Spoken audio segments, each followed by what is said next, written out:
coordinated. So one filled up, the other one stayed empty and all that sort of stuff. So without going into too much detail, what you need to know is if you want to use hoses that will be installed throughout the garden, all what you need to do is you need to come over here and turn on this tab here. It normally sits like this. You just open it. So this basically opens the water. Okay? And go on the other side and turn on the pump, which is hiding here. Yes. Here's the switch. And then turn on the Here's the switch. So you basically, normally it's in off position, so you just turn it on. Now, the water is available in all of the taps throughout. Okay?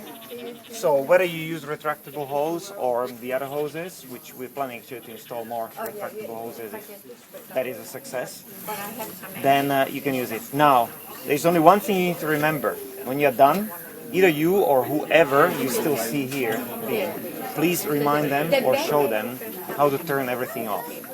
The reason is, if you leave it on, the pump will every now and then turn on to build up the pressure in the system.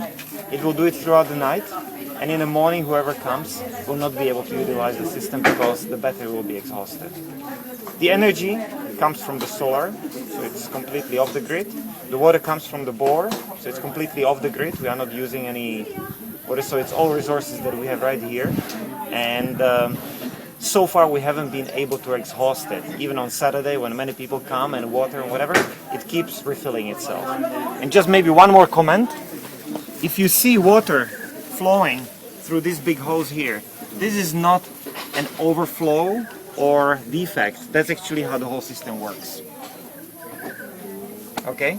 So it simply just fills up that tank from the bore water. So when you see all this activity and you hear the pump down here working, it's completely automatic. You cannot even turn it off. You can in theory, but it's not meant to be. That's the pump that takes the water from the bore and fills up the tanks. Okay? Any questions? Does it matter which one comes on first? Does the tap have to come on first and then the pump? Or does Ideally, you open the tap first, because the pump will immediately try to create a pressure, and as the water is not coming, it's just working hard, so it might be...